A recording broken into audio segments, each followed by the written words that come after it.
Começar então, pessoal, mais uma live da Sociedade de Radiologia de Minas Gerais. Essa sede webinários foi criada, né, pela nossa diretora científica, a doutora Luciana Costa. Tivemos várias lives com grande sucesso ano passado. Eu gostaria de agradecer aos participantes dessa live, cujo tema vai ser comemorando o Março Laranja, né, que é o mês de conscientização das doenças renais, crônicas. Assunto que eu acho extremamente importante, porque a gente vê passar batido muita coisa e que os métodos de imagem, a biópsia renal, têm uma contribuição muito grande para diagnóstico precoce e a prevenção mesmo das doenças mais graves, das formas mais graves da falência renal completa.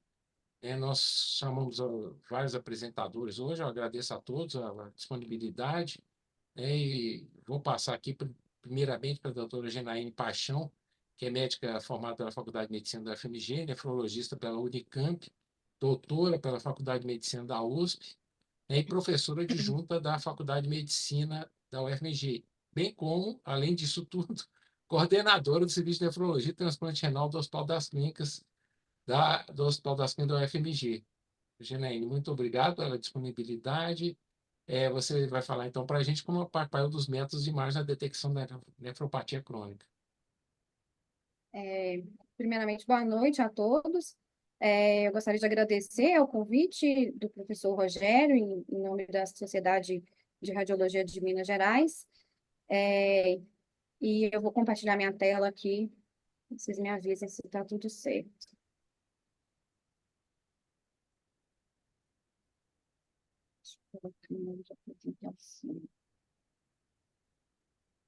Bota a tela cheia.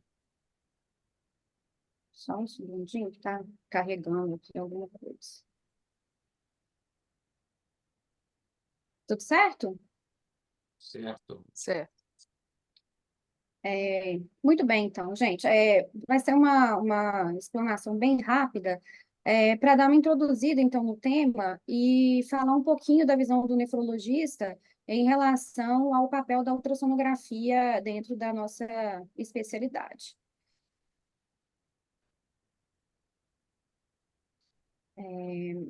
Então, a doença renal crônica, né, conceitualmente, ela comporta as anormalidades, tanto estruturais quanto funcionais dos rins, que vão estar presentes aí por um período mínimo de 3 meses.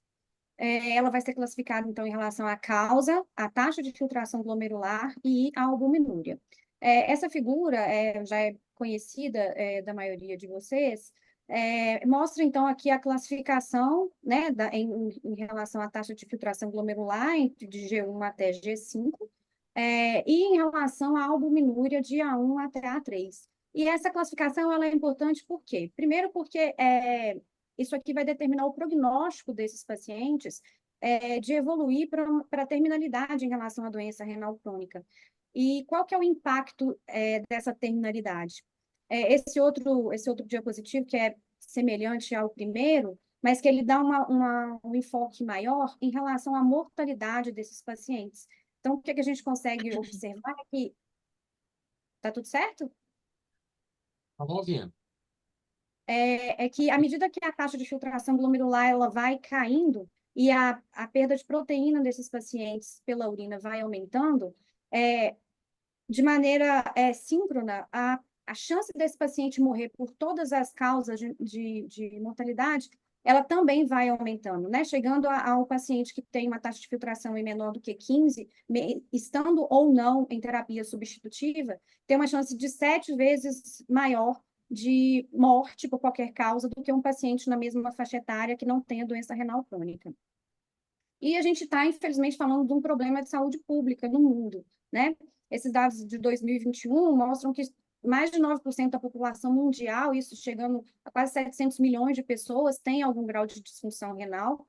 Nos Estados Unidos, 14% da população adulta, isso são 35,5 milhões de pessoas, com um gasto associado a essa doença, chegando aos 100 bilhões de dólares ao ano. Isso a gente só perde para a oncologia, em gastos em saúde. E, sumarizando isso, o que a gente tem é que 1 em cada 7 pessoas no mundo, né, 14% dos adultos aí, vão ter algum grau de acometimento da função renal, e muitas vezes sem saber que tem esse acometimento, e 1 em cada 3 diabéticos, cerca de 1 em cada 5 hipertensos, vão desenvolver doença renal crônica com comprometimento da sua qualidade de vida e aumento do seu risco de morte ao longo da vida. Então, isso mostra para a gente o quanto é importante a gente fazer o diagnóstico precoce da doença renal crônica, e para isso, para a gente fazer esse diagnóstico, a avaliação do paciente, feita da maneira mais completa possível, ela é fundamental. E dentro desse contexto, a ultrassonografia, ela tem se tornado cada vez mais uma ferramenta extremamente valiosa para nós, né?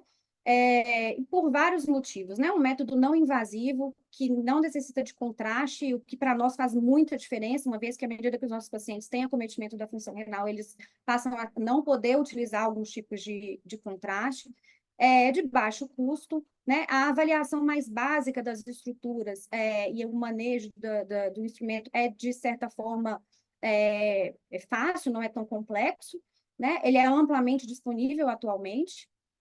A possibilidade de avaliação dinâmica, né? A gente avalia os nossos pacientes em momentos diferentes, antes de iniciar, por exemplo, a terapia de substituição renal e depois a terapia para avaliar a questão volêmica desse paciente, a efetividade do tratamento.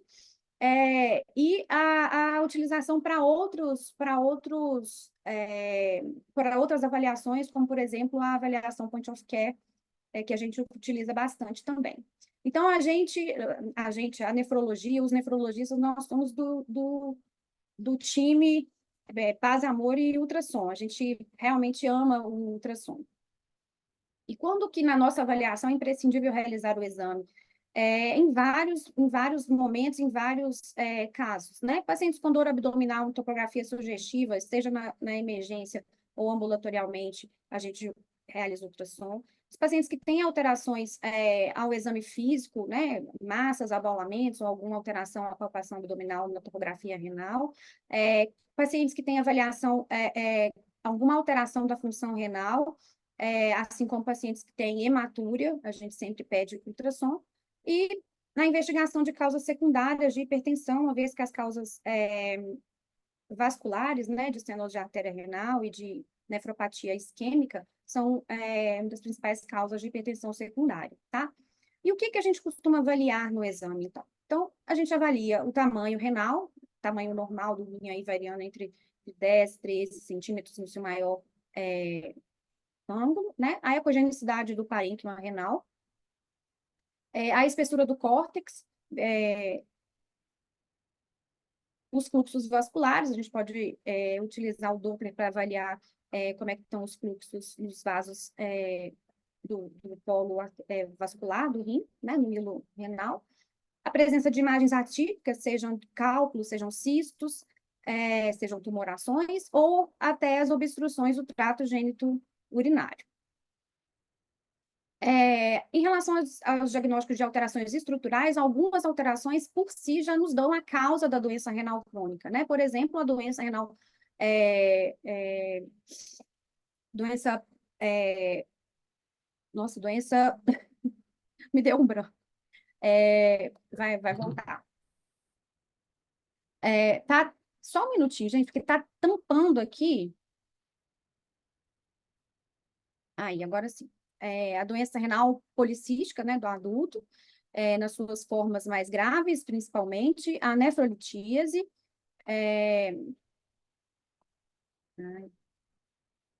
as uropatias obstrutivas, as nefropatias congênitas, e as doenças vasculares. O ultrassom vai nos dar o diagnóstico da causa de base da doença renal crônica do paciente, né? Não só nos dando informações a respeito do prognóstico e confirmando a cronicidade, mas nos dando a causa daquela doença, tá?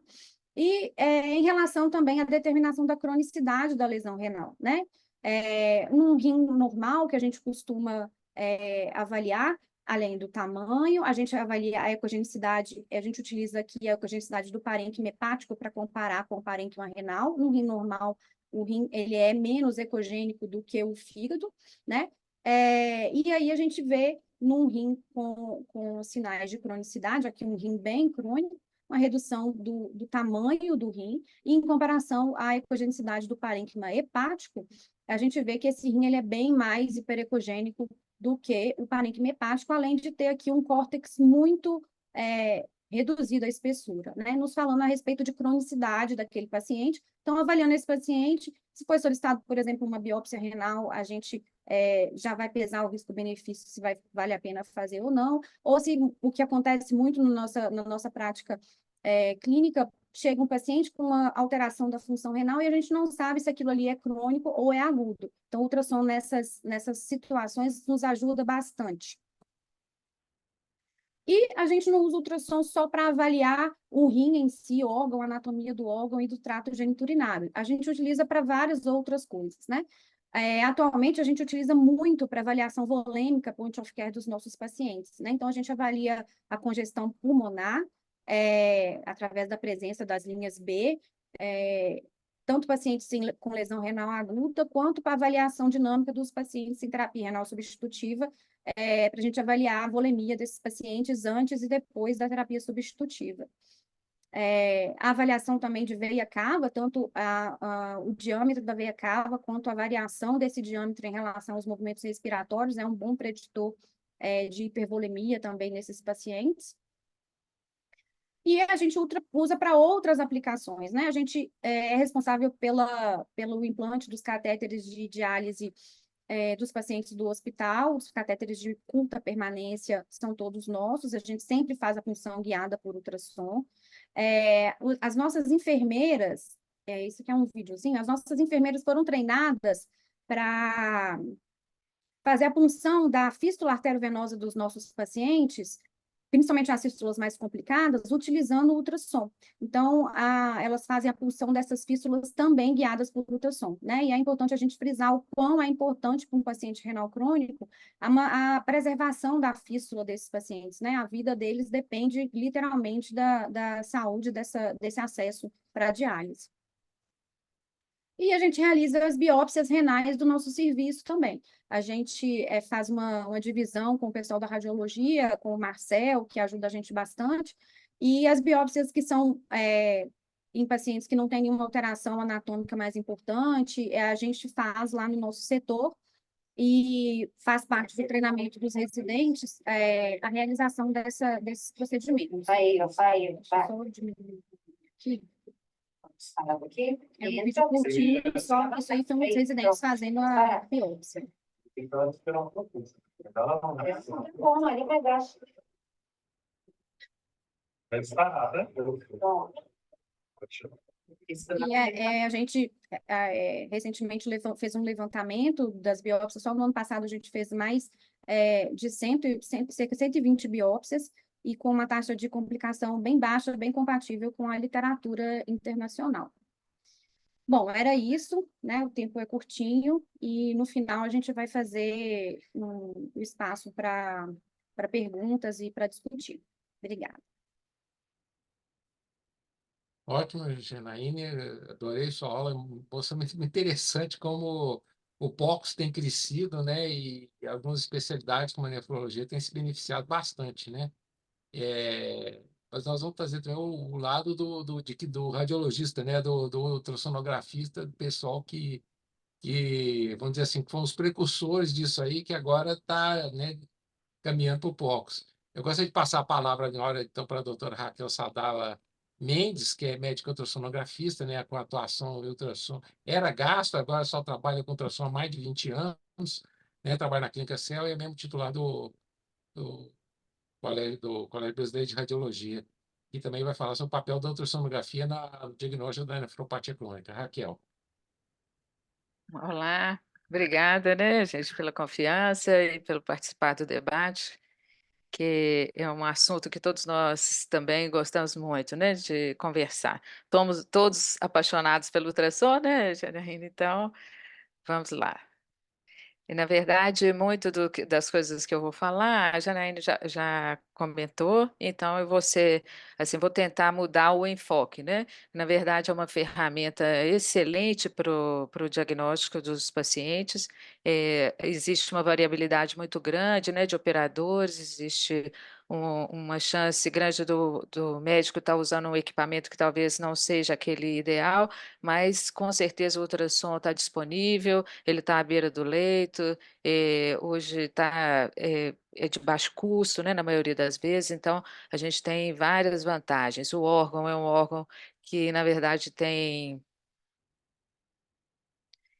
poucas, assim, são umas estruturas fáceis de estudar e, principalmente, eu ressalto aqui a comparação, então, da ecogenicidade com o fígado e com o parênquima renal adjacente, a facilidade do acesso ao ultrassom do rim transplantado, a mensuração, né, que é fácil da gente executar, apesar de existirem várias formas, né, de execução, e a utilização de outras alternativas ao modo B convencional. Então, a utilização do Doppler, ela é fundamental para a análise do nosso paciente. A gente tem, além de fazer uma avaliação inicial do renal crônico, né, a gente já pode identificar se existe algum sinal obstrutivo, como a Janiane comentou também, se existe presença de cálculos, uma nefropatia obstrutiva, a avaliação com esses recursos atuais, né, do Doppler de microvasculatura é excepcional, são fluxo de lento e que a gente vai ter condição de estudar com bastante acuidade até o córtex renal, até a superfície mais periférica do rim, e além de tudo a utilização da análise do Doppler pulsado para os índices de resistência. Além disso, a gente tem acesso aí a doenças que podem estar associadas, né, à doença renal, aquele paciente que está indo lá para uma avaliação, então tem as neoplasias renais, que muitas vezes são detectadas de forma acidental, num exame ou de rotina ou de uma avaliação de doença renal crônica, e a utilização, então, de contraste, que é excelente a utilização para o paciente renal crônico, já que ele não tem nenhuma contraindicação, né? Já que ele não vai passar pelo rim para a gente conseguir fazer o diagnóstico. Temos aí então, o Doppler de microvasculatura e a definição, muitas vezes, da etiologia da neoplasia renal. Para doença renal crônica, então, por definição, a Janine também já colocou, é uma lesão renal evidenciada por marcadores renais anormais ou com redução da taxa de filtração glomerular estimada absoluta por pelo menos 3 meses. Eu comentei aqui também sobre estimativa, né, que mais de 10 milhões de pessoas também têm uma doença, né, o site do Ministério da Saúde de 2020, sendo que o principal indicador fisiopatológico da doença renal crônica é a fibrose intersticial e a atrofia tubular, que está, em geral, associada à queda, né, da taxa de filtração glomerular e ao declínio da função renal e desenvolvimento de insuficiência renal.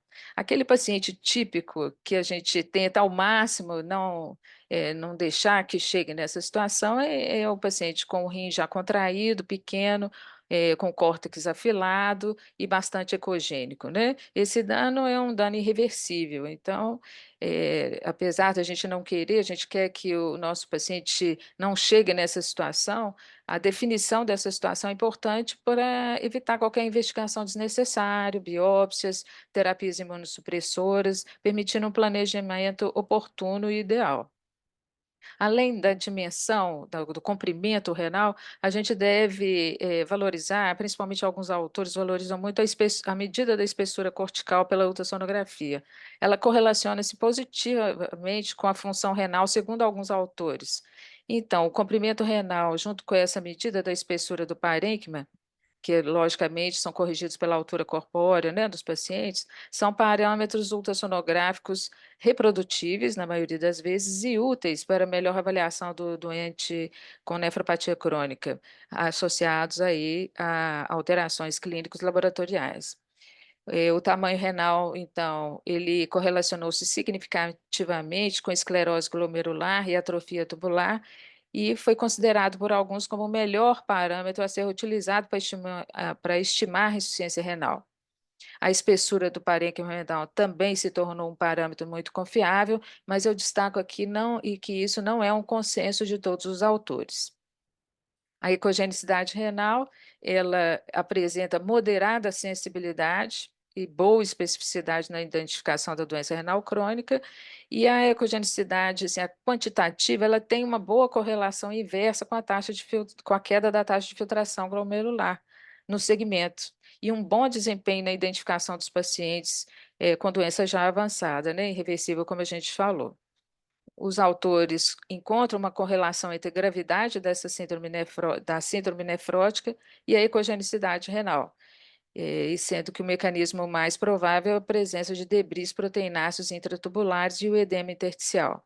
Então, mais uma vez, a gente destaca aqui nessa imagem que a ecogenicidade renal, ela nem sempre é fácil de ser percebida, né? Às vezes o nosso paciente tem uma doença hepática, às vezes o aparelho que você está não está calibrado de uma forma que fique adequada à sua avaliação. Se o paciente, por exemplo, tem uma esteatose, vai comprometer a avaliação da ecogenicidade cortical. Então, a ecogenicidade cortical renal ela é importante, mas é um dado assim, que gera uma certa dificuldade, né, para o ultrassonografista. Os parâmetros relacionados à hiperecogenicidade são a esclerose glomerular, a atrofia tubular, que é um mecanismo que eu até conversei com o Davi, que é mais por espessamento da membrana basal ou dilatação luminal dos túbulos remanescentes, e não a fibrose intersticial, né? A inflamação intersticial também ela tem relação com a ecogenicidade, só que a fibrose intersticial ela não é o fator independente da hiperecogenicidade. Eu coloquei aqui é, um artigo antigo, né, que eles fazem, demonstra aqui como que faz a quantificação aí da hiperecogenicidade. Só para a gente entender que é um processo também que ele hoje em dia ele é muito relativo, tem uma interferência aí da subjetividade do médico executante, mas tem formas hoje mais objetivas de mensuração. Embora a redução do comprimento renal ou o aumento da ecogenicidade por si só, eles não tenham especificidade para doença crônica grave, juntos eles mostram uma boa correlação. Em relação às glomerulopatias, é importante destacar que tem a glomerulonefrite por IgA, que antigamente assim, era a causa realmente mais comum de insuficiência renal, e hoje a gente conta com a contribuição do contraste de microbolhas, que é um estudo um pouco mais detalhado e especializado para a definição de algumas situações. Mas em relação a eles, o que as doenças glomerulares, eu gostaria de destacar a nefropatia diabética, que é a causa mais comum de insuficiência renal terminal em adultos, em países desenvolvidos, e os achados ultrassonográficos são muito inespecíficos, e muitas vezes a biópsia renal é necessária para o diagnóstico. Na fase incipiente, o rim pode ser normal, em estágios mais avançados, pode até reduzir o tamanho, afilar o parênquima, ter irregularidade, né, da superfície, aparecendo aí hiperecogênico, refletindo a fibrose e esclerose, e às vezes contendo cistos. E muitas vezes o ultrassom sozinho é difícil a gente prever a irreversibilidade da insuficiência renal apenas com base no comprimento renal e espessura do parênquima nesses pacientes. Então, às vezes, pacientes com doença renal até mais avançada aparecem com rim aparentemente normal no ultrassom. Então, ele pode até ter tamanho normal. Assim, o paciente, quando tem um histórico de diabetes, a gente deve fazer a insonação com Doppler, e se o IR estiver acima de 0,7, e já indicar que existe uma progressão da doença. Coloco aqui uma imagem muito interessante do Doppler de microvasculatura, que consegue também dar uma avaliação e uma varredura do córtex, né, para a gente analisar aí a presença de hipoperfusão ou não. Dentre as nefrites tubulo-intersticiais, destaca-se que o mais frequente, a nefropatia por analgésicos, e a característica mais frequente é o aumento da ecogenicidade da medula, né? O córtex pode ou não estar envolvido, e podemos, assim, detectar em fases mais avançadas calcificação de papila e necrose papilar. Em relação à doença isquêmica renal e à nefroesclerose hipertensiva, a gente sempre tem que ter cuidado, porque podemos encontrar atrofia cortical na nefropatia hipertensiva, pois ela é bastante pronunciada e às vezes semelhante a pacientes já com insuficiência renal terminal.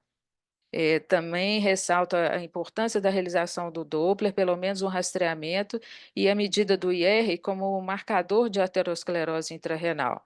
Aqueles pacientes que têm o IR acima de 0,8, eles em geral já têm uma doença já com mais avançada. No caso da estenose de artéria renal ou isquemia renal, a gente sabe aí conceitualmente a assimetria renal nos faz lembrar do problema, né? E sempre também tentar avaliar o índice de resistência nos vasos intrarrenais. Estando acima de 0,8, até o prognóstico fica comprometido mesmo com a angioplastia. Nas doenças renais císticas, né, só destaco que na doença renal avançada, já em pacientes com diálise, o risco de carcinoma renal é bastante elevado, né? Temos aí um risco até de 50 vezes a mais em comparação com a população em geral. E também a doença autossômica recessiva, em que os cistos são menores do que a doença renal policística autossômica dominante, né? Em que é uma das doenças hereditárias mais comuns, sendo que é a mais comum, que é a doença renal hereditária mais comum. A formação de cistos, né, juntamente com a fibrose intersticial, acaba resultando em insuficiência renal crônica em 50% dos pacientes até os 60 anos. Aqui eu demonstro algumas vantagens do ultrassom, que é a aplicabilidade quase que imediata, né, portabilidade, facilidade de execução e a utilização muitas vezes de métodos alternativos aí como ressonância ou tomografia para medida do tamanho renal, que muitas vezes pode ultrapassar até 15 centímetros. Os cálculos renais, a gente deve fazer avaliação visando, né, procura de obstrução do sistema coletor, cálculos renais. A caracterização dos cistos, ela é importante, principalmente pacientes com dor abdominal, com sinais de hematúria, buscando sinais inflamatórios ou sangramento. A caracterização precisa do rim, ela é importante, a localização, o tamanho, até para planejamento de possível nefrectomia e transplante numa fase final. Como mensagem que eu gostaria de deixar é que o nosso exame é muito importante, a descrição detalhada do rim, do parênquima renal, de fazer todas as mensurações, ela é importante. Destaco aqui, não falei sobre o volume renal, porque existe uma variabilidade muito grande na literatura, a maioria dos autores tendendo a atribuir só o comprimento mesmo, né, como sendo um fator aí, prognóstico e fator diagnóstico, né, característica diagnóstica, mas podemos discutir mais tarde. E o Doppler renal, que é importante a gente lançar a mão no nosso exame, mesmo não sendo solicitado pelo médico assistente. E as perspectivas é o contraste, então, de microbolha para avaliação da perfusão renal e a utilização da elastografia na avaliação de fibrose e aumento da rigidez, principalmente em alguns segmentos do rim, como em algumas patologias. Muito obrigada, gente, pela atenção. Muito obrigado, Raquel. Excelente aula. Eu achei bastante interessante que a aula da Janaína e a sua não se Foram se complementam, mas não complementares, eu também achei ótimo. legal.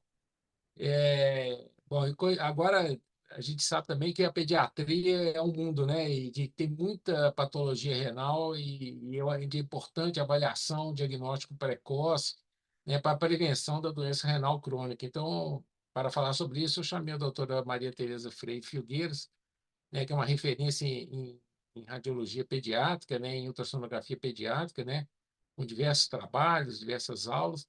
Então, eu gostaria de passar a palavra para ela. Você vai conseguir passar daí, Tereza? O que é que eu passo aqui? Pode passar, Rogério, não entrou. Oi? Pode passar, não entrou. Só um minutinho aqui, então. Uhum.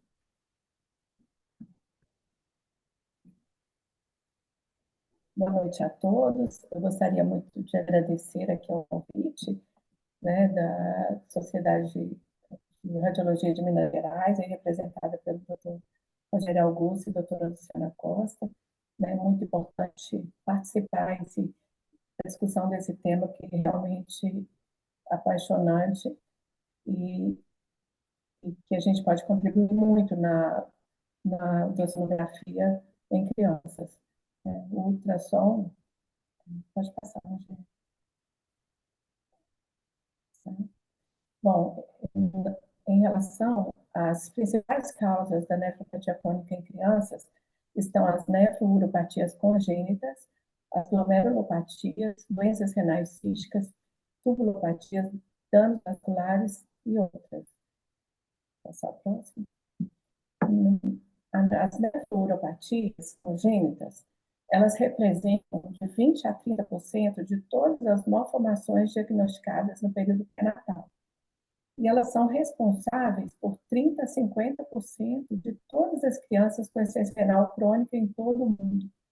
Daí a grande importância de fazer uma boa avaliação e diagnosticar as dilatações do trato urinário, que são muito frequentemente associadas a uropatias e que vai representar o maior risco potencial de morbidade do parênquima renal, principalmente na presença de obstrução. Né?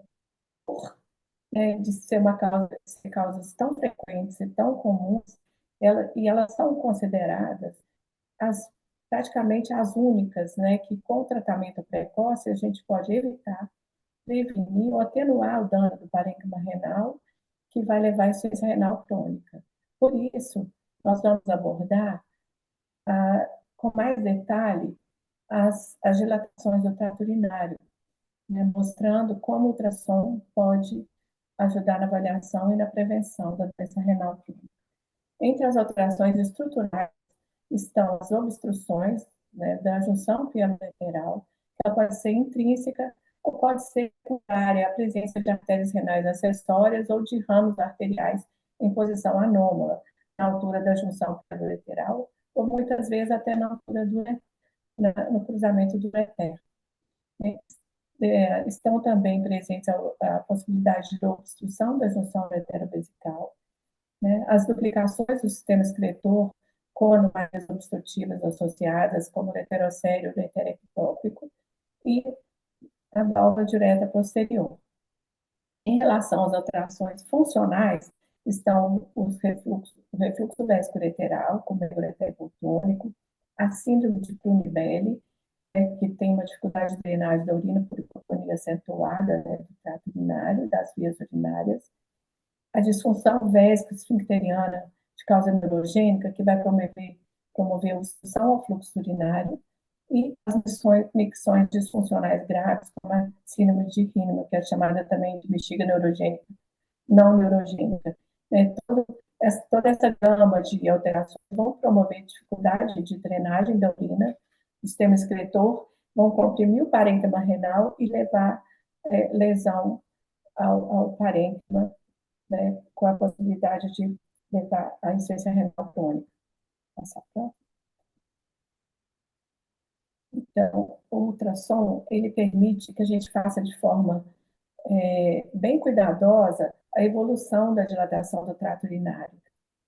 E o exame feito com detalhe, de forma padronizada, ele permite que a gente detecte, né, ao longo do acompanhamento, né, a piora da espessura do parênquima renal, do aspecto da medular, o aparecimento de áreas de redução focal do parênquima e cicatrizes, né, com o transdutor de alta frequência, nos permite avaliar com muito detalhe a medular, né, a presença de cistos e microcistos, mostrando área de displasias, no caso de dificuldade de drenagem da urina, né, permite avaliar o grau de dilatação dos cálices centrais e periféricos, o diâmetro da pelve renal, a junção pielo-ureteral, os ureteres, tanto nas porções proximais como distais, a junção uretero-vesical, quer dizer, a gente consegue observar todas as vias urinárias com muito detalhe na criança, com boa resolução,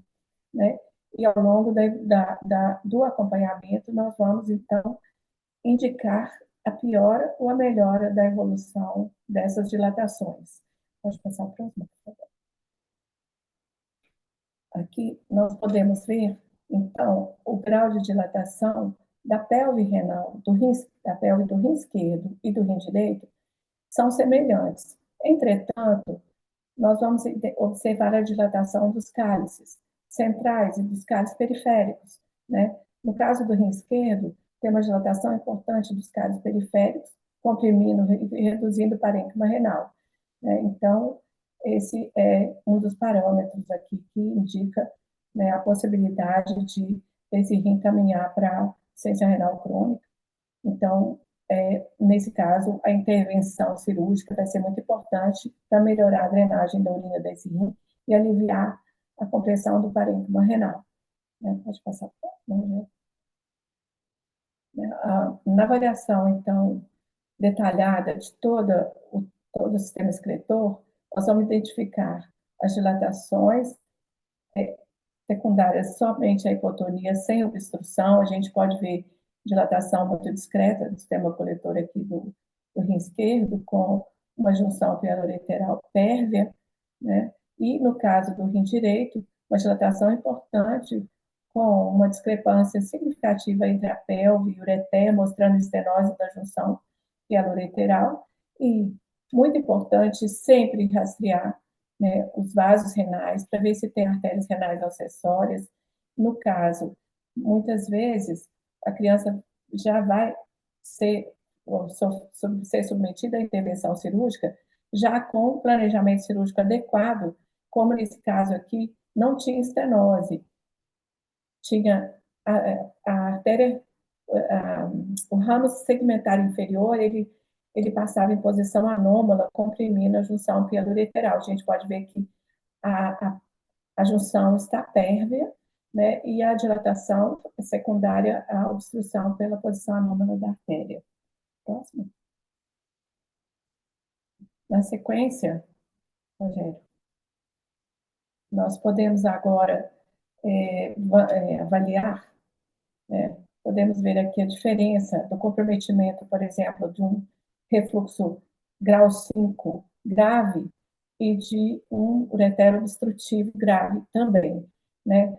Aqui nós temos um ureter obstrutivo, levando aqui um aumento de ecogenicidade do parênquima renal, né, com áreas de displasia, com cistos renais, né, com dilatação importante e perda importante do parênquima renal.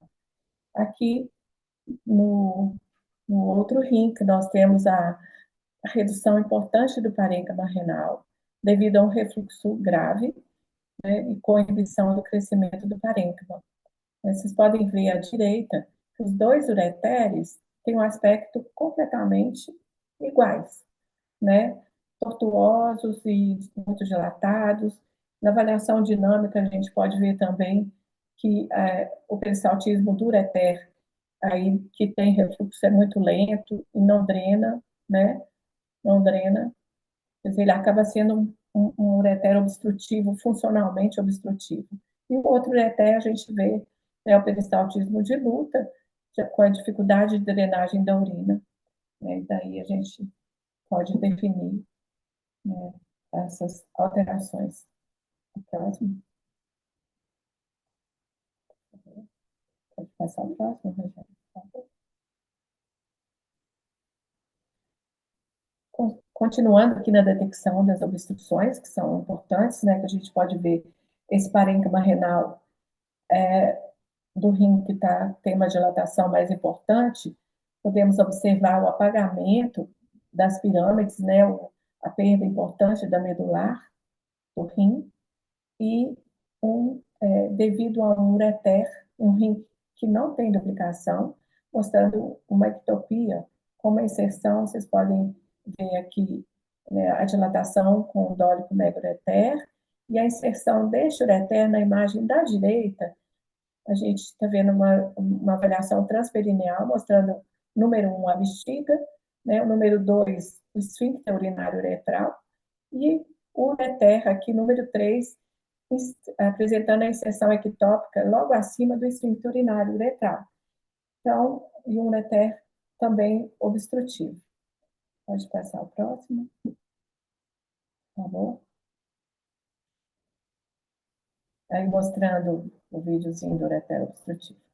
Agora nós temos o caso de uma criança que tinha uma dilatação, um bebê de 1 mês de vida, com dilatação pielocalicinal bilateral, importante, né, com perda de parênquima, perda importante do parênquima renal também, com dólico mega-ureter bilateral, e com suspeita de válvula direta posterior. Entretanto, na avaliação dessa criança, nós observamos aqui no colo vesical um tumor, né, uma lesão tumoral com presença de fluxo sanguíneo Doppler colorido, né?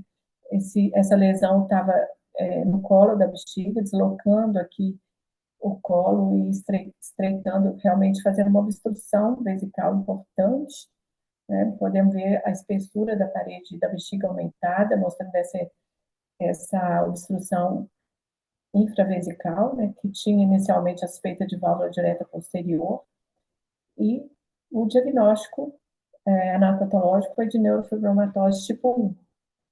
Pode passar o próximo. Então, aqui, lembrando, né, que a gente, chegando na uretra, a gente pode contribuir, né, observando pequenas válvulas de uretra e com uma dilatação. Na imagem da esquerda superior, uma dilatação discreta da uretra posterior com uma pequena válvula observada durante a micção. Na imagem inferior esquerda, já uma válvula mais obstrutiva, mostrando um grau de dilatação importantíssimo da uretra posterior.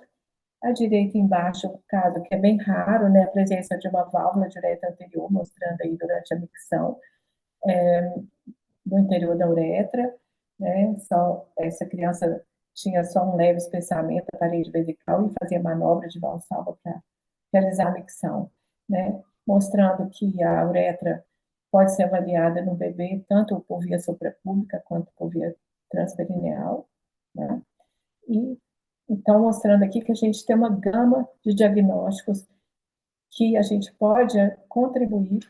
São muitos casos que são possíveis de ser tratados cirurgicamente e que a gente pode contribuir na prevenção ao dano renal, né? Pode passar o próximo, Rogério, por favor. Em relação à doença renal crônica, as outras causas, as glomerulopatias, tubulopatias, toxicidade por drogas, doenças vasculares autoimunes, que vão resultar em danos intrínsecos dos glomérulos, dos túbulos, do intestino e dos vasos, eu vou abordar de forma mais sumária aqui, né? E os achados ultrassonográficos gerais são inespecíficos e que vão mostrar alteração do volume renal, geralmente aumentado nas fases iniciais de algumas dessas doenças e diminuído nas fases terminais. Alteração da ecogenicidade do parênquima já também abordada aqui pela doutora Raquel, a perda da diferenciação córteo-medular, né, e o Doppler pulsado nas doenças mais severas vai mostrar uma redução global do fluxo sanguíneo e uma diminuição do fluxo sistólico diastólico e um aumento do índice de resistência muscular, mostrando o grau de dureza desse parênquima resultante de todas essas fibroses. Próximo, projeto. E, por fim, falar um pouquinho sobre as doenças crônicas secundárias à doença cística na infância, né? Nós vamos ter aí os diagnósticos da doença policística autossômica recessiva, que geralmente está associada com insuficiência precoce, né? Insuficiência renal crônica precoce, as crianças geralmente em fase já, tanto na fase ainda pré-escolar, escolar, ou no início da adolescência, já tem um grau importante de insuficiência renal. E a doença policística autossômica dominante, que o comprometimento já é mais tardio, né, que vai manifestar mais na fase adulta, doença cística da medula renal, as doenças císticas associadas a síndromes de malformações múltiplas, que são várias e se manifestam de várias formas, e a doença glomerulocística. Deixa eu passar o próximo, Rogério. A apresentação dessas doenças, a ultrassonografia, vai depender muito de cada caso. O comprometimento pode ser simétrico, como é no caso da doença policística recessiva, ou assimétrico, como é na dominante, né? Vai ter aumento do volume renal na grande maioria dos casos, perda da diferenciação córteo-medular, a gente pode avaliar o grau de comprometimento e de perda de parênquima. Na doença policística dominante, por exemplo, avaliar o grau de perda de parênquima preservado, a gente pode medir e quantificar essa quantidade de parênquima, né? O aumento de ecogenicidade, que também é muito frequente, o número e tamanho de cisto na medula e no córtex é importante detalhar, né, e observar se os cistos maiores vão comprimir mais, se tem possibilidade de ser funcionados, e avaliar o parênquima preservado, como eu já disse. Né? No próximo slide, nós vamos mostrar para vocês dois pacientinhos, um recém-nascido, né, mostrando aqui a doença policística autossômica dominante, e de manifestação neonatal, ela tem um aspecto bem diferente do que a de manifestação tardia, que é a que todo mundo vê no adulto depois. Né? Em geral, quando se manifesta no bebê, inicialmente, os rins têm a congenicidade muito aumentada, tem perda da diferenciação córtico-medular já desde o início, e apresentam múltiplos cistos de variados tamanhos. Alguns rins, e existe uma certa assimetria, pode ocorrer um comprometimento simétrico semelhante ao da doença recessiva ou da glomerulocística, mas também pode ter um comprometimento assimétrico, também pode ser um rim menor e o outro maior. Né? Mas eu queria ressaltar aqui que a doença autossômica dominante, ela tem uma característica bem peculiar na manifestação neonatal. Próximo, por favor. E, para finalizar, eu gostaria de fazer essas considerações, que a ultrassonografia permite uma excelente resolução anatômica dos rins e do sistema excretor-urinário da criança, com muito detalhe, né? A gente não tem muita gordura, nem muito músculo para poder refletir as ondas de som, então a gente tem imagens maravilhosas, né? De todo o rim, como vocês viram, do sistema pielocalicinal, dos ureteres em todo o trajeto, da bexiga, né? E da uretra. Então, é um exame maravilhoso para ser realizado nas crianças. E ele fornece informações detalhadas sobre o comprometimento do parênquima renal, né? E em exames seriados a gente pode avaliar se o parênquima está crescendo, se a dilatação está aumentando, se está estável, se está diminuindo. Então, por meio da avaliação dinâmica funcional, tanto do sistema pielocalicinal, do ureter e da bexiga, nós podemos observar, então, as alterações da drenagem da urina, que podem comprometer o parênquima renal e levar à insuficiência renal crônica, principalmente nas obstruções. Gostaria de agradecer mais uma vez, estar aqui com vocês para discutir sobre esse tema, que é muito, muito bonito e apaixonante. Boa noite.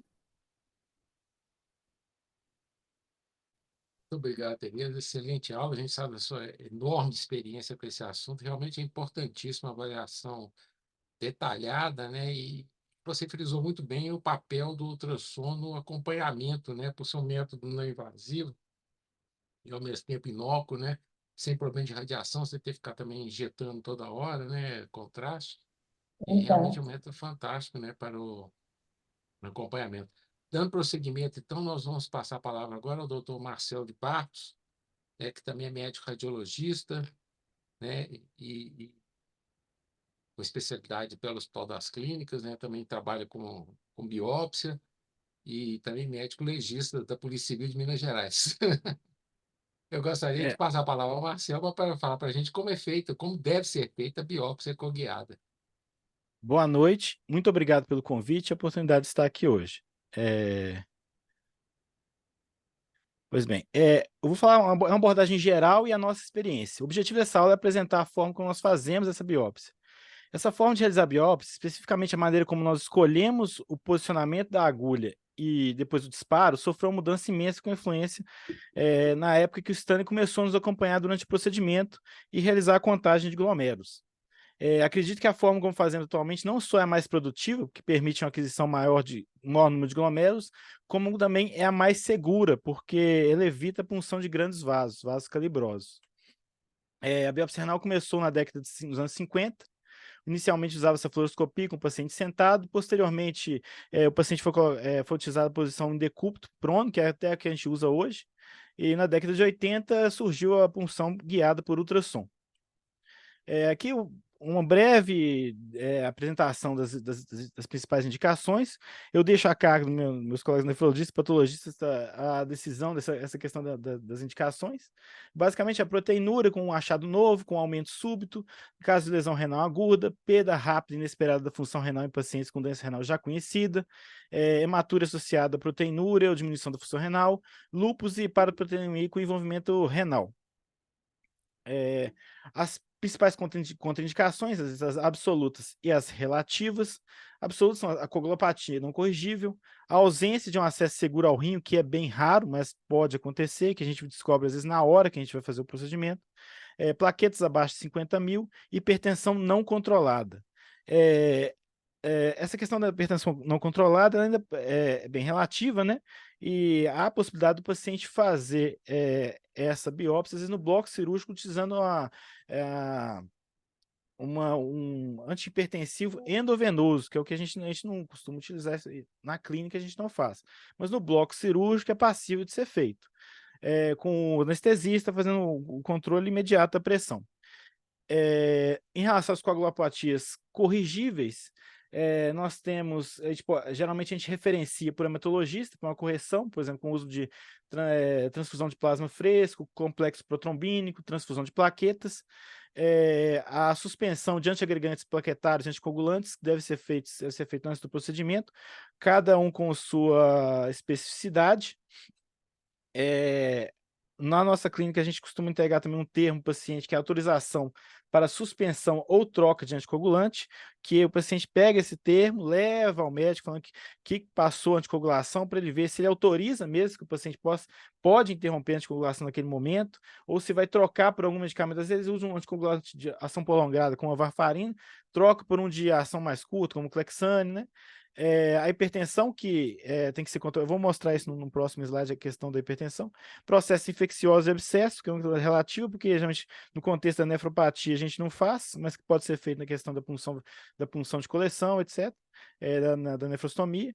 E as malformações renais, porque às vezes o paciente tem rim ferradura, que torna a posição do rim muito de difícil acesso.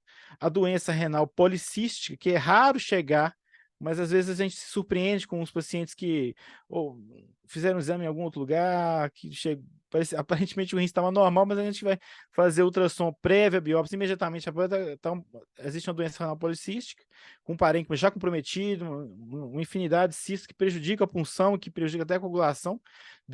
Porque se você passar por um cisto desse, é difícil às vezes coagular uma artéria com desse líquido.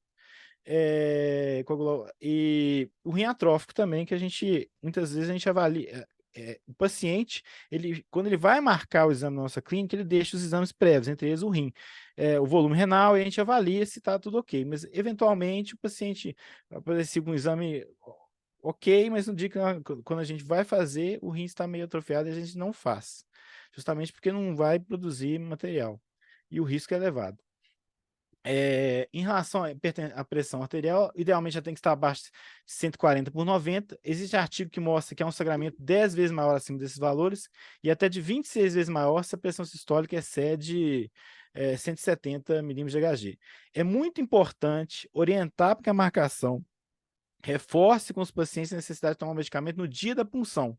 Muitos pacientes, por questão de jejum, não tomam medicamento, chegam com a pressão elevada e não podem fazer o procedimento.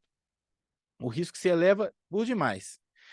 A princípio, eu e o Milton, que eu faço biópsias frequentemente toda semana com o Milton, nós evitamos passar medicamento na hora da punção para o paciente, porque eu não gosto de intervir na terapêutica dele. Às vezes ele tem uma contraindicação por aquele medicamento que ele não sabe, às vezes já até usou e foi interrompido por algum motivo. Eu não gosto de interferir na medicação do paciente para fazer a punção.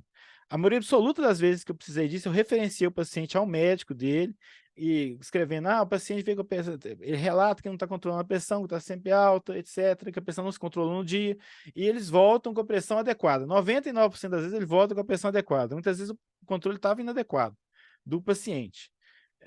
Aqui está um protocolo de suspensão de anticoagulante, anticarregante. Eu não vou entrar em detalhes aqui, que quem quiser essa tabela eu posso enviar por e-mail depois da apresentação, muito longa, que cada caso tem seus detalhes, né? Por exemplo, a varfarina, você avalia o RNI, a aspirina, às vezes baixa dose, alta dose, etc. O equipamento, a gente usa uma agulha 16G, é a melhor relação custo-benefício em termos de número de glomérulos e risco de sangramento. Usar uma agulha 14 deve trazer mais glomérulos, mas o risco de sangramento é elevado, e a 16 e a 18 já começa a ter um número menor de glomérulos, embora tenha um risco menor de sangramento, não vale muito a pena. A gente pode usar um disparador automático ou o semiautomático, e o automático, na minha opinião, é bem melhor do que o semiautomático. E há também, inclusive, diferença entre disparadores de marcas diferentes e até agulhas diferentes. O disparador automático, a parte central da agulha vai e imediatamente a parte externa progride, cortando o fragmento. No semiautomático, você progride a parte central com a mão e depois que está no lado adequado, você faz o disparo. E, geralmente, a mola do semiautomático é muito mais fraca que a outra. Eu acho que isso repercute com fragmentos piores, sabe? Fragmentos filiformes, tem um exemplo aqui em cima. Bem, o posicionamento do paciente, eu abordo em decúbito ventral a maioria dos pacientes, a abordagem mais fácil do rim esquerdo, muito mais fácil. Podemos usar o decúbito lateral direito com ou sem coxim. Existem até artigos que mostram que pacientes obesos deveriam ser colocados em decúbito lateral direito e pacientes mais magros em decúbito ventral. Eu acho que a abordagem é individual.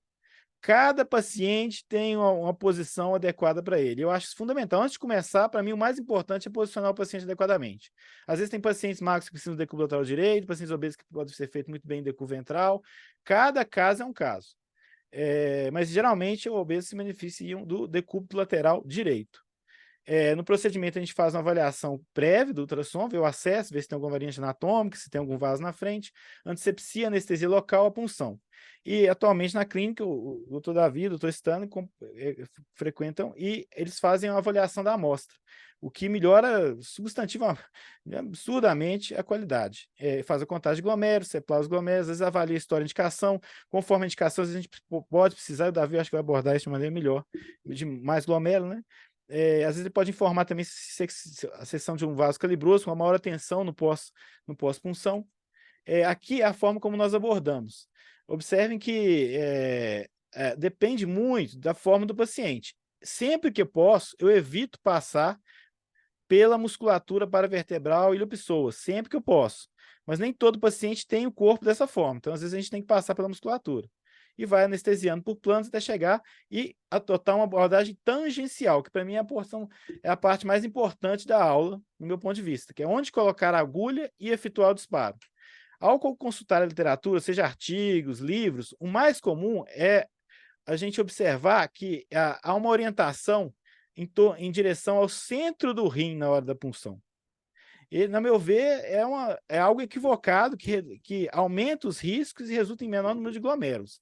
A gente vê isso em vários artigos com relação perpendicular, aliás, mirando o meio do rim, sabe? Vários locais assim. E muito, acredito, é por causa da linha de Brodel, né, que é tido como local ideal para a punção renal, que é onde tem pouco vaso, mas é algo que serve, a meu entendimento, para punção de nefrostomia, cujo objetivo é muito diferente da biópsia. A biópsia quer coletar glomérulo, na nefrostomia você quer acessar o sistema pelocalicinal. Então, acho que essa orientação centrada, além de você correr o risco de pegar o sistema pelocalicinal, vaso calibroso, você não pega glomérulo. Acho que o ideal é, então, essa punção tangencial feita de forma axial. O tecido medular não tem interesse diagnóstico e a densidade de glomérulos é próxima à cápsula, o que é muito útil para nós, porque próximo à cápsula também estão os vasos menos calibrosos. Aqui a gente pode ver uma fotomicrografia, a gente vê esses pontinhos roxos aqui, ó, são os glomérulos, nosso objetivo na coleta, a pressão medular não tem muito objetivo, aqui é onde ele se concentra, isso aqui é um rim fetal. E aqui é um exemplo, uma foto tirada do Netter, que é muito bom porque ele valoriza os pontos anatômicos de interesse clínico, né? Aqui a gente observa que nessa punção aqui, ó, o que está pegando é medula. Não tem glomérulo aqui. Nessa outra aqui, ó, aqui até tem glomérulo, mas você não só tem vasos calibrosos, como você pode chegar no sistema pelocalicinal com muita facilidade. Aqui um exemplo, um Doppler de microvasculatura, a gente vê, olha, a punção em direção a um espaço entre a medula e outra, tem vasos muito calibrosos, né? E a gente pode reparar aqui também, olha como é que o córtex aqui, a gente não vê nem um vasinho calibroso. Aqui o mesmo exemplo, um Doppler de microvasculatura. Aqui é um outro tipo de abordagem também, que é também, além de pegar a medula, você pode pegar o vaso lá na frente, e para mim, eu acho isso incorreto. E eu acho que o ideal é isso aqui, ó, é um corte tangenciando, pegando a cortical, lá em cima. Aqui é como eu faço. Geralmente eu gosto, quando o paciente não é obeso, o trajeto da agulha até chegar ao rim não é muito longo, eu gosto de pegar um pouquinho aqui para o centro, eu entro no rim, puxo um pouquinho, deito a agulha, aí eu tenho um trajeto longo aqui na cortical e faço o disparo. O rim sobe um pouquinho, é coisa sutil, aqui está um pouco exagerado, mas entende? Eu entro aqui um pouquinho, fisgo o rim, puxo um pouquinho e bato. Quando o paciente é obeso, não dá para dobrar muito a agulha, o que eu faço é entrar já lá, na porção mais lateral e fazer o disparo. Mas nesse caso, costuma ser mais curto esse trajeto, sabe? Aqui tem um vídeo de uma punção, aqui eu já estou lá dentro, eu peguei, depois que eu já tinha feito a punção, vocês vão observar que ó, eu volto um pouquinho a agulha e faço o disparo. Mais uma vez, eu puxo um pouquinho, deixo bem embaixo da cortical e faço o disparo. Aqui. O rim sobe um pouquinho na hora que eu faço o disparo. Aqui, depois do disparo, né, com a imagem frisada, o rim aqui e a região bem subcortical, longe do hilo renal, longe dos vasos calibrosos.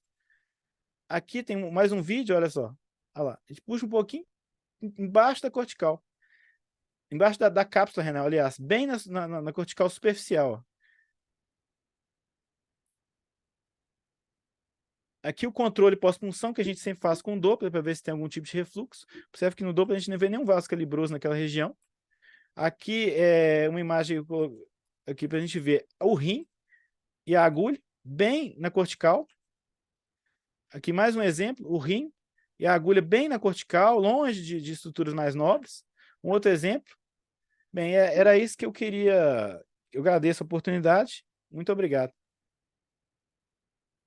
Parabéns, Marcelo. Excelente aula. Isso que é importante frisar, que é um método seguro, né, que dá muita informação. Informação essa que o doutor Davi vai nos falar, né? Para que serve isso? E realmente eu acho que foi importantíssima essa parceria com um patologista na sala, porque é como a gente vai aperfeiçoando, né, o resultado da biópsia e a segurança, né, como um bônus. O Davi é médico patologista, né, mestre em patologia pela Universidade Federal de Minas Gerais, trabalha no Instituto de Nefropatologia com o Dr. Stanley, que foi citado aqui várias vezes, né, que foi quem começou o projeto, mas ele foi uma excelente aquisição, né, eles formaram uma dupla dinâmica aí, fantástica, né, que eu fico impressionado com o conhecimento de medicina dos dois, quase tudo que você conversa ele já sabe, e muita gente fala assim, conta uma novidade, ele tem uma novidade. Não, aconteceu isso, saiu tal coisa, é impressionante tanto que esses meninos estudam. Então, ele também é membro da Sociedade Internacional de Patologia Renal e membro da Sociedade Internacional de Nefrologia. Davi, por favor, sua aula, então, que vai ser sobre o Boa papel da noite. anatomia patológica, então. Então, boa noite para todo mundo. Primeiramente, eu gostaria de agradecer o convite de estar aqui e também parabenizar a Sociedade de Radiologia de Minas Gerais pela iniciativa de promover essas discussões multidisciplinar e falar um pouquinho sobre temas diversos e hoje falando um pouquinho aí sobre o papel da anatomia patológica dentro do contexto da importância da biópsia renal e também lembrando aí do mês, né, de conscientização da saúde renal. Então vamos lá. Então, eu sou patologista, eu vou trazer um pouco da visão do patologia. E eu acho que uma forma de trazer essa visão do patologista é iniciando com algumas perguntas. Então, primeira pergunta. A análise de uma biópsia renal é realizada da mesma forma que a de outros órgãos? A resposta é não. Na maioria dos órgãos, a gente vai realizar uma avaliação histopatológica apenas pela microscopia de luz, utilizando, na maioria das vezes, uma coloração convencional, que é o HE, a hematoxilina e eosina. Essa é a avaliação da maior parte dos órgãos. A patologia renal ela é diferente disso.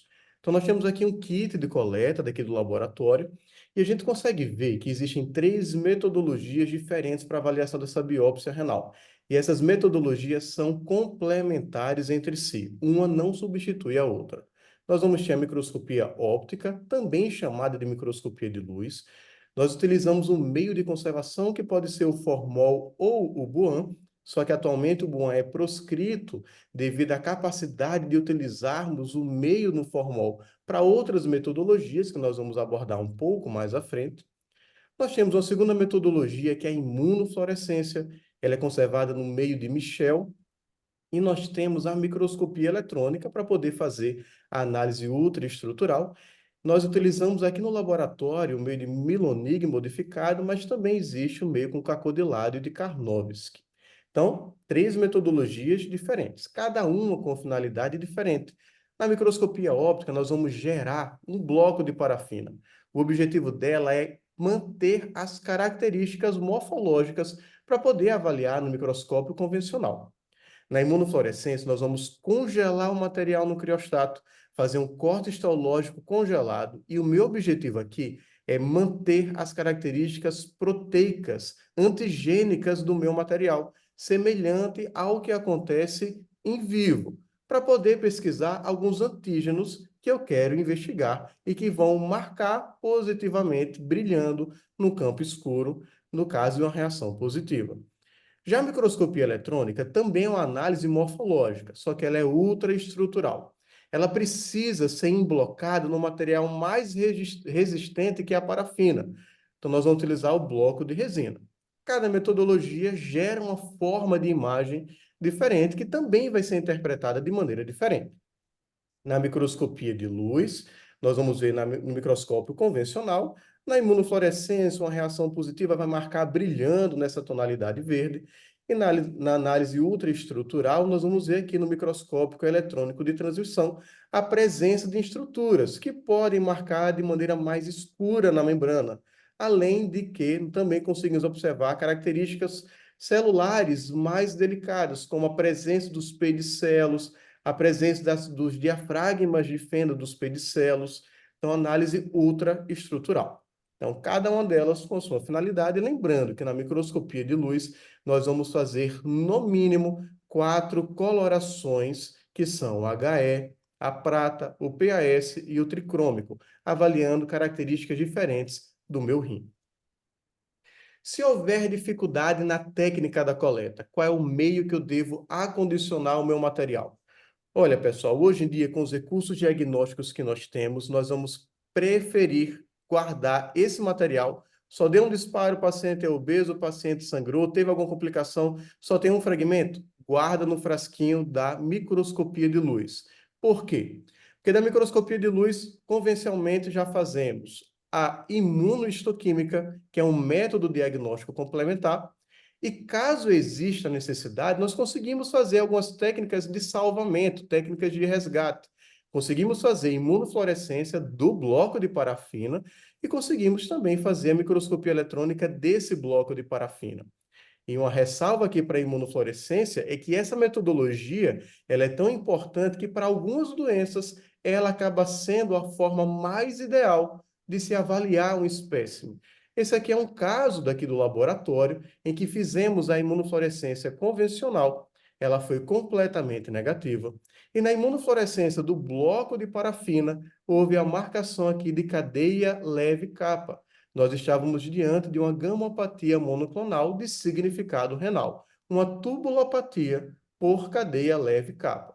Então, em algumas situações, essa técnica vai ser a mais idealmente empregada para poder investigar algumas doenças. Então, tem dificuldade técnica, coloca no meio que vai para a microscopia de luz, coloca lá no formol. Se for no BUAN, infelizmente, as técnicas de resgate para a imunofluorescência do bloco de parafina e para a microscopia eletrônica do bloco de parafina, infelizmente, elas não vão poder ser empregadas, porque o BUAN não consegue preservar o material para essas metodologias. Mais uma pergunta. Qual material o patologista quer analisar? E como e onde coletar essa amostra? A gente tem que lembrar que o rim, histologicamente, ele é dividido em 4 compartimentos: glomerular, tubular, intersticial e vascular. Quando é indicado uma biópsia, na maioria das vezes, o paciente vai ter uma proteinúria maior que 1 grama, ou uma hematúria microscópica persistente, ou a presença de um distúrbio, uma alteração da função renal. Em algumas situações, a mistura é entre essas indicações clínicas.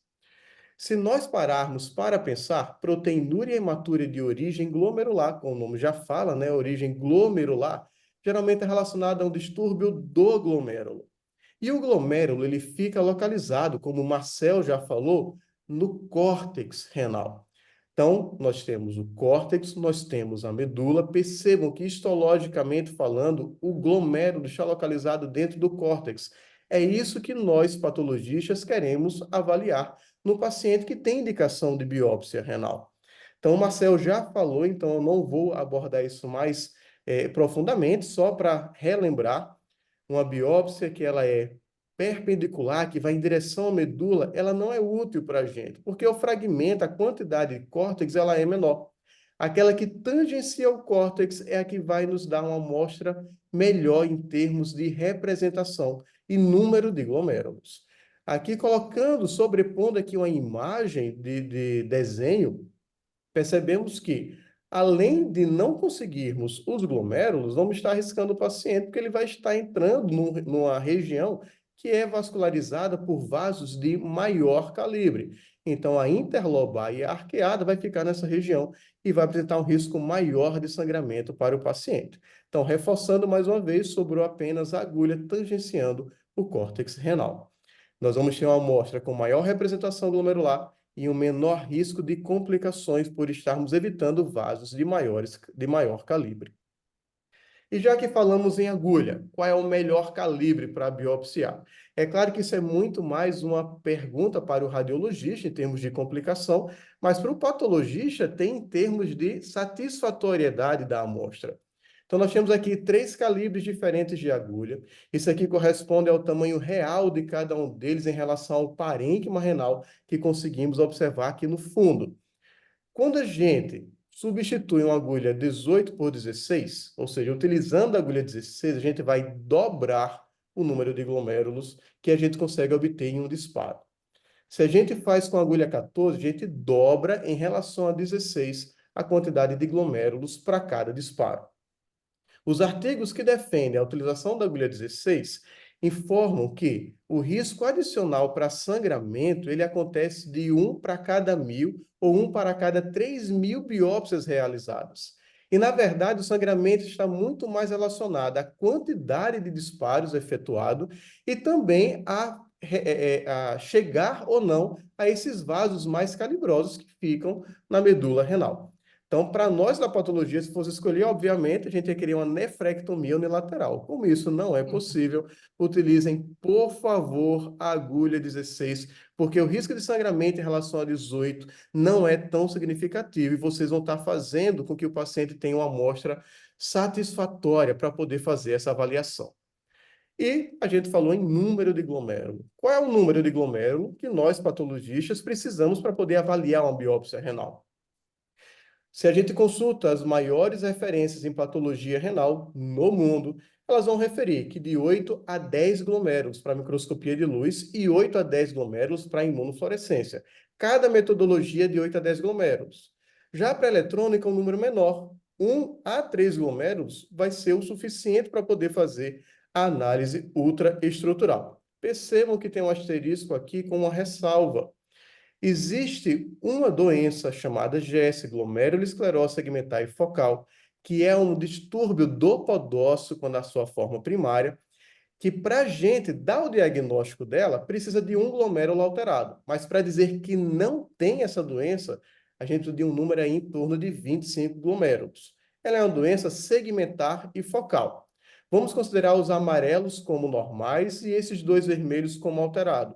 Nesse meu fragmento de biópsia aqui, nós teríamos apenas glomérulos normais para avaliar. Nesse outro fragmento, haveria contemplação de um glomérulo alterado. Então, para doenças que são segmentares e focais, há necessidade do número maior de glomérulos para ter um valor preditivo negativo, ou seja, para eu negar a doença. Então, esse número mágico na microscopia de luz foi consagrado aí 25 glomérulos. A gente vai ter uma assertividade diagnóstica em torno de 95%. A possibilidade de contabilizar esses glomérulos antes do processamento histopatológico, existe sim essa possibilidade. Então, é feita a biópsia, nós vamos colocar esse material, o radiologista, o nefrologista coloca no soro fisiológico, o patologista, o nefrologista que está lá, ele pode também colocar em cima de uma lâmina, avaliar no microscópio de luz simples, e a gente consegue identificar aqui 2 fragmentos diferentes. Em um, que ele é mais monotônico, né? Quase um fragmento bem semelhante, e outro que a gente consegue observar essas estruturas aqui, que ampliando são os glomérulos. É isso aqui que a gente vai contabilizar e avaliar. Isso aqui é uma amostra satisfatória. Cada bolinha azul é um glomérulo, nós temos mais de 8. Perfeito. Cada bolinha vermelha é uma secção arterial, mais de 2, excelente. E aqui tem até um pedacinho de medula, que para algumas situações, como transplante renal, há necessidade também de ter um fragmento de medula para avaliar processos, como, por exemplo, a infecção ascendente, que vai iniciar primeiro pela medula e depois chegar ao córtex renal. Então, em algumas situações, a medula renal também é importante. E uma biópsia satisfatória permite a avaliação das mais variadas doenças. Aqui tem uma gama de doenças renais. Glomerulopatia membranosa, amiloidose, deficiências enzimáticas, crescênticas, glomerulopatia colapsante, distúrbios que vão levar a hemólise e acúmulo do ferro, tubulopatia por ferro, doenças infecciosas como aqui tuberculose renal, microangiopatia trombótica, outras deficiências enzimáticas que cursam com tubulopatia, aqui com polarização do cristal de 2,8 de hidroxiadenúria. Então, a biópsia satisfatória permite a avaliação de tudo isso. E recursos diagnósticos dentro da patologia. Então, além de microscopia de luz, imunofluorescência, imunistoquímica e microscopia eletrônica, que tem crescido cada vez mais e ampliando esse leque diagnóstico de marcadores para prognóstico, diagnóstico e até mesmo conduta terapêutica de alguns pacientes, temos que lembrar que hoje a medicina evolui a um ponto de vista cada vez mais relacionado à proteômica, utilizando espectrometria de massa desse material que foi coletado na biópsia e também de análises genéticas, que também pode utilizar esse material que foi coletado. Então, como mensagem final, eu deixo que a avaliação interdisciplinar, multidisciplinar do paciente vai ser o futuro da medicina, sobretudo dentro da patologia renal, que já conta com participação de radiologista, nefrologista, reumatologista, hematologista, patologista e agora o geneticista chegando a esse cenário. Eu agradeço a todos aí a atenção, muito obrigado e eu fico depois à disposição para responder alguma dúvida. Excelente, Davi. Grande aula, espetacular mesmo. Uma coisa que eu tenho notado quando a gente conversa sobre os casos que a gente faz biópsia, uma coisa que eu vejo, que eu acho muito interessante, que o rim, na minha opinião, é uma janela para o organismo, né? Porque vocês dão muito diagnóstico de doença sistêmica, né? Como, né, você frisou, né? Doenças reumatológicas, lúpus, né? Artrite, cometimento renal por artrite, amiloidose. Eu penso que o rim é uma janela para o organismo, né? Enquanto que outros órgãos eu vejo que ele é mais focado no órgão mesmo. Ele faz muito rim, fígado, fígado também conta muita coisa, mas muitas vezes a doença é do fígado, né? E o rim a gente percebe isso, que você abre uma janela para o. Eu, eu tinha então uma pergunta até para fazer para vocês, que eu sei que não sei se está nas indicações de biópsia, mas hoje, por exemplo, me apareceu um paciente com uma doença estranha, ele tem uma sarcoidose diagnosticada, e ele está com uma esplenomegalia médica, até o hepatologista mandou para fazer avaliação pensando em citosomose. Eu não vi nada de citosomose, mas tinha uma esplenomegalia, tem um hiperfluxo ali pelo baço, rigidez do fígado normais, e ele tem um rim hiperecogênico, córtex bastante hiperecogênico, não tem proteinúria, não tem hematúria, e tem uma ureia no limite superior do normal. Eu, eu queria saber o que vocês acharam. Eu, com base na nossa experiência das biópsias, eu falei com a médica, eu acho que devia pedir uma biópsia renal, mas só por causa do ultrassom hiperecogênico. Eu queria saber primeiro da Janaína, se ela concorda de indicar uma biópsia com base só no aspecto do ultrassom, ou se só mesmo teria que ter alguma distúrbio de função, uma proteinúria, uma hematúria, ou a gente poderia indicar nesse caso, porque, obviamente, o corte medular está alterado. É, é difícil a gente pensar em uma elucidação diagnóstica assim, com um exame, uma propedêutica de urina e completamente normal, né? Um rim sem nenhum grau de proteinúria, sem ter uma hematúria, sem ter nenhum outro achado que nos faça pensar que essa doença sistêmica que o paciente possa vir a ter esteja acometendo o rim, sabe? Poder pode, sabe, Rogério? Mas eu confesso que não seria a primeira coisa que a gente pensaria, não, sabe? Um rim sem acometido, né? A ponto de ter alteração da ecogenicidade do córtex, né? Do parênquima, sem nenhuma manifestação proteinúria ou hematúria ou alteração de função, acho improvável, mas impossível de jeito nenhum. Porque às vezes a Uhum. gente tem casos em que o diagnóstico só sai mesmo pela biópsia renal, né?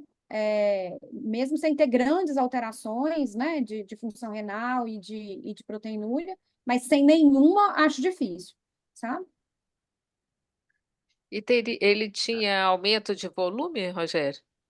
Tinha Tinha cortical espessado? ele tinha duas coisas. Ele tinha uma corte, um até um rim um pouco reduzido, o outro normal, os dois hiperecogênios, o baço um pouco grande, mas não muito, uns 130 e poucos.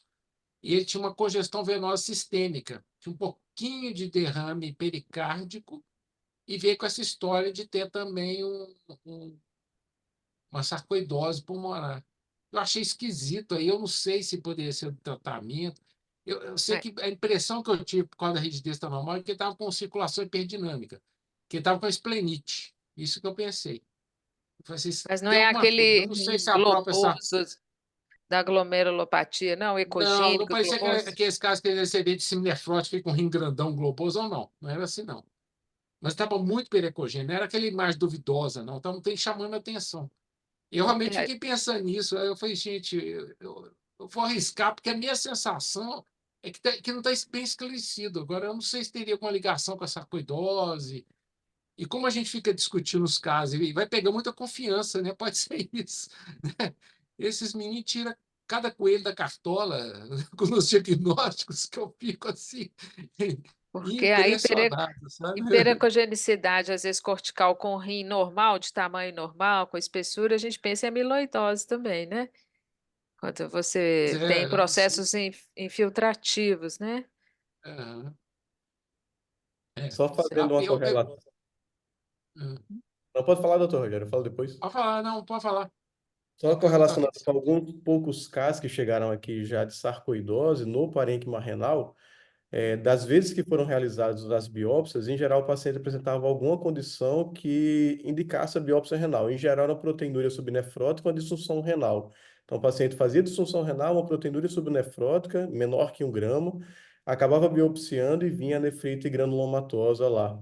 E aí, depois que era feito o diagnóstico, em geral, o paciente já com sarcoidose, fazer a biópsia renal para ver se há comprometimento do parênquima, a gente ainda não recebeu, não. Mas se quiser fazer, a gente olha aqui. Eu vou ver se depende da patologista, porque eu pensei também que pode ser que os exames anteriores não tenham sido muito bem feitos, porque ele veio do interior, vários exames laboratórios, assim, e eu fiquei imaginando se fosse lá no Paula Castro, por exemplo, se não ia aparecer alguma coisa, entendeu? Inclusive, outra dúvida que eu tenho, que hoje tem muito exame que é automatizado, etc. A gente vê que parece que tem laboratório que ainda faz manual, que o negócio é meio diferente, né, Janaína? Ou é mais Sem ou dúvida. menos... Não, isso faz diferença, sim, sabe, Rogério? A gente, né, o Paula Castro é um laboratório que a gente tem bastante confiança em pedir os pacientes para poder fazer a urina 1, porque a gente sabe que a análise ela é bem criteriosa, sabe? E às vezes, quando é automatizada, ou não pega a hematúria, porque ela é muito discreta, por exemplo, né? Ou não avalia com tanta segurança a questão do dismorfismo dessas hemácias, né? Então, faz diferença sim, sabe? Não dá para a gente falar que todo laboratório tem o mesmo critério que os que a gente conhece. O Paula Castro é um dos que a gente confia bastante. Entendi. Bom, é isso. Eu acho que adorei as aulas, achei todo mundo assim, e eu achei interessante como as aulas se complementaram, né? A gente acabou fazendo um roteiro que mostra, né, o papel do médico de imagem, né, não só de selecionar, como em guiar e ajudar nesse diagnóstico precoce dessas doenças renais. Eu fiquei impressionado com o dado que você trouxe do custo, eu não sabia que era o segundo maior gasto de saúde, né? O gasto com nefrologia no mundo. Eu fiquei meio impressionado com isso. A gente sabe que a oncologia é caríssima, mas eu não tinha ideia do alcance do custo da doença renal. E uma coisa que a gente vê muito hoje também é a associação. Ontem mesmo nós estávamos numa reunião falando de NASH, ou de MASH, né, que é a síndrome hepática metabólica, e a gente vê que muito paciente, quer dizer, diabético, hipertenso, obeso, né, com vários fatores que o pessoal já fala que é fator de risco da doença renal, né? São os nossos pacientes, na verdade, o que a gente vê é que grande parte deles, né, são os mesmos pacientes da cardio, da endócrino, e que não evoluíram bem no controle dessas doenças de base e acabam chegando para a gente já num estágio mais avançado da doença renal secundária, essas doenças de base mal controladas, né? E aí são pacientes que têm taxas de internação elevadas, as internações geralmente são internações caras, com necessidade de vários procedimentos, e quando o paciente entra em terapia renal substitutiva, essa terapia é uma terapia cara, né? Principalmente em países como os Estados Unidos e na Europa, que não se faz reuso de material. Todo material que é usado só uma vez para fazer a diálise é todo descartado. Então, você imagina o custo disso, a quantidade de lixo, plástico que isso gera, né? Assim, mesmo o transplante sendo um tratamento que não é barato, né? Tem a questão da imunossupressão, que é para o resto da vida, e que tem um gasto considerável nesse sentido, é um tratamento que sai, em média, 1/3 do valor anual, por exemplo, da terapia substitutiva, sabe? Então, é muito gasto mesmo, assim, tanto com a terapia substitutiva, com o transplante, quanto com questão de internação. São pacientes que usam uma polifarmácia imensa, você imagina, um diabético que faz diálise, quantos comprimidos ele não tem que tomar por dia, em média, né? Então, são pacientes realmente caros, né? Que antes, esses pacientes acabavam nem chegando à diálise, né, Rogério? Eles acabavam morrendo antes. Atualmente, com melhor controle do diabetes, com melhor controle da hipertensão, diagnóstico mais precoce das glomerulopatias, a gente tem cuidado melhor desses pacientes e eles têm chegado à terapia substitutiva e ao transplante. E aí, o aumento no número de pacientes renais é uma coisa assustadora. A cada ano aumenta muito, numa taxa aí de crescimento em torno de 10, 11% ao ano, e de pacientes em terapia substitutiva, né? E a gente não acompanha o crescimento do número de vagas para terapia substitutiva, né? Então, a gente tem um cenário hoje, inclusive, de vários pacientes internados esperando vaga para diálise ambulatorial, porque não tem vaga para os pacientes receberem alta, né? Então, é uma coisa que a gente tem que pensar mesmo, que como saúde pública, surgiram nesses últimos anos várias terapias que são modificadoras do desfecho, né, da doença renal, coisa que não acontecia há bastante tempo. Então, os inibidores da SGLT2, né, a finerenona, são drogas que vieram aí com essa perspectiva de atrasar, retardar a evolução da doença. Então, nós temos que, mas para isso a gente precisa pegar esses pacientes o quanto antes, não adianta encaminhar para o nefro quando já tiver com uma doença avançada, né?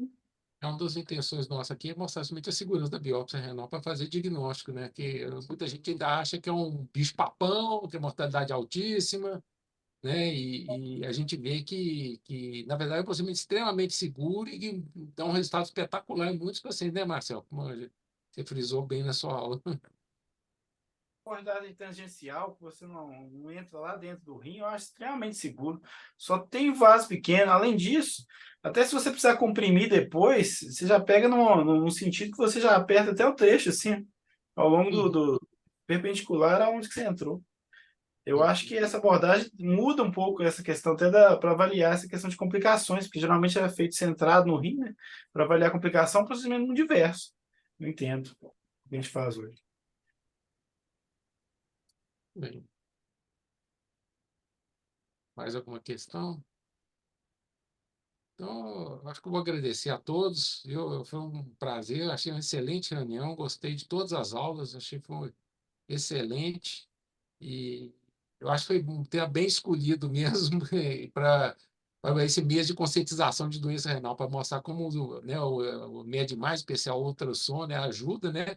Como você mostrou, do POCUS até né, a Tereza da pediatria, etc., e o papel da biópsia é importante nesse diagnóstico precoce. Então, eu gostaria de agradecer a todos, desejar uma boa noite, agradecer aos nossos telespectadores pela audiência.